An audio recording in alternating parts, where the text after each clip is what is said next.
Bonjour à tous, une petite vidéo pour vous présenter les deux lois qu'on a vues ensemble, la loi d'additivité des tensions et la loi d'unicité. On commence déjà par l'origine de ces deux lois. C'est un célèbre scientifique, Kirchhoff, de son prénom Gustav, qui, comme son nom l'indique, est allemand. C'est donc lui qui est à l'origine des lois de tension. En fait, une loi, ce n'est pas pareil qu'un théorème. Un théorème, ça se démontre mathématiquement, alors qu'une loi, c'est admis, c'est-à-dire que on ne va pas pouvoir la démontrer, mais elle fonctionne expérimentalement, donc lors des expériences. Commençons avec la loi d'additivité. Alors, additivité, ça fait penser à une addition, et oui, en fait, on doit additionner la tension aux bornes des récepteurs pour trouver la tension aux bornes du générateur. En prenant cet exemple, on voit qu'on a un moteur et une lampe comme récepteurs et une pile comme générateur. Donc la tension aux bornes de la lampe additionnée à la tension aux bornes du moteur doit être égale à la tension aux bornes de la pile. Et du coup, on a ici U1 égale U2 plus U3. Cette loi s'applique à la fois dans un circuit en série, comme on l'a vu ici, mais aussi dans un circuit en dérivation. Je vous montre un exemple très rapide. On voit ici qu'il s'agit d'un circuit en dérivation puisqu'il y a plusieurs boucles, deux en l'occurrence. Si on s'intéresse à la première boucle, on voit qu'il y a deux dipôles récepteurs, une lampe L1 et une résistance. Et du coup, on va pouvoir appliquer la loi d'additivité UL1 plus UR égale UG, c'est-à-dire 6 égale 5 plus 1. Passons maintenant à la loi d'unicité, qui s'applique exclusivement au circuit en dérivation, c'est-à-dire à plusieurs boucles. Alors unicité, ça fait penser au mot unique. En effet, elle ne s'applique qu'à des dipôles qui sont seuls dans leur boucle. On voit bien par exemple ici que nous avons L1 et L2 en dérivation et qui sont seuls dans leur boucle. On peut donc appliquer la loi d'unicité. Et cette loi affirme que U1 égale U2. Voici maintenant plusieurs exercices pour vous entraîner. N'hésitez pas à faire une pause pour les faire vous-même. La correction suivra la pause. Bon courage à vous. Si on prend par exemple ce circuit à une boucle qu'on appelle également circuit en série. Vous voyez, nous avons 4 dipôles, un dipôle générateur représenté en rouge, la pile, et 3 dipôles récepteurs, une lampe L1, une lampe L2 et une résistance. Le but de l'exercice est de trouver la tension aux bornes de la lampe L2. Pour la calculer, on doit faire une addition. D'après la loi d'additivité, les tensions aux bornes des récepteurs, la somme de ces trois tensions-là, doit être égale à la tension aux bornes du générateur. Du coup, UR plus UL1 plus UL2 doivent être égales à 9.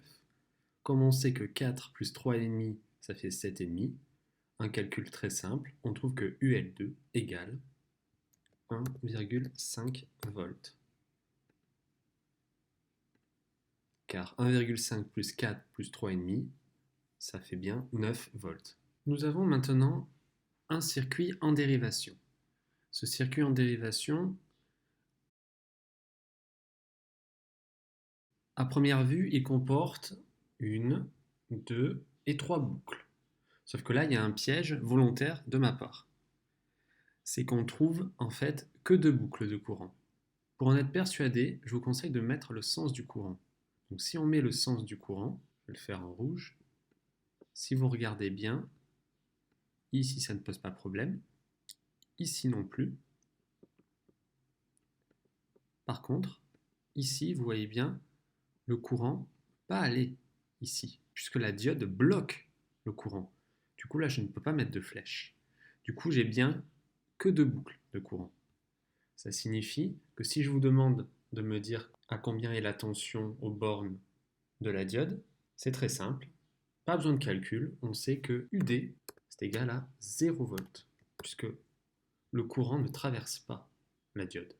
Maintenant, pour trouver la tension aux bornes de la résistance et du générateur, comme on voit que chaque dipôle est dans une boucle différente, vous voyez, la résistance est dans une boucle différente de la lampe, les deux vont avoir la même tension, c'est la loi d'unicité, puisqu'il n'y a pas d'addition, puisqu'il n'y a qu'un seul dipôle dans leur boucle. Du coup, UR va valoir 3 volts. Et pour connaître la tension borne du générateur, c'est très simple. Si R reçoit 3 volts dans cette boucle, et si UL1 reçoit 3 volts dans cette boucle, ça veut dire forcément que UG doit valoir 3 volts. Voilà pour la loi d'unicité. Voici un nouvel exercice. Vous voyez qu'il y a deux boucles. La première est ici et la deuxième est ici. Dans la première boucle, nous avons 3 dipôles, générateur, résistance, L1. Dans la deuxième boucle, nous avons générateur, R et L2. Donc nous avons 3 dipôles dans chaque boucle. Dans la première boucle, on sait déjà la tension des deux récepteurs. Du coup, on peut trouver la tension aux bornes du générateur grâce à la loi d'additivité. Puisque là, nous allons faire l'addition des deux puisqu'ils sont dans la même boucle et on va trouver la tension aux bornes du générateur. Donc 4,5 plus 2,5, ça fait 7. Ça veut dire que la tension aux bornes du générateur, UG, elle vaut 7 volts. On va mettre ça en rouge. Maintenant qu'on a trouvé 7 volts, il y a deux possibilités pour trouver L2. Soit on utilise la loi d'additivité en se plaçant dans cette boucle-là.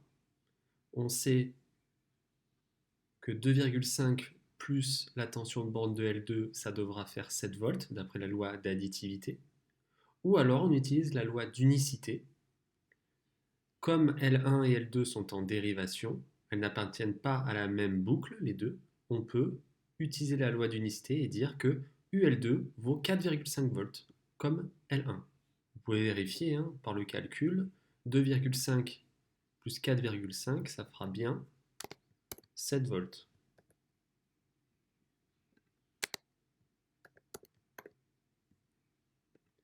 Donc vous voyez, on peut utiliser soit l'une, soit l'autre, ou les deux. C'est à vous de voir ce que vous préférez utiliser dans quel cas. Additivité ici, puisqu'il y a deux dipôles dans la même boucle. 2,5 plus 4,5, ça fait 7. Ou unicité, 4,5 là, 4,5 là, puisqu'ils n'appartiennent pas à la même boucle. Merci à vous, on se retrouve à la prochaine. Tchuss.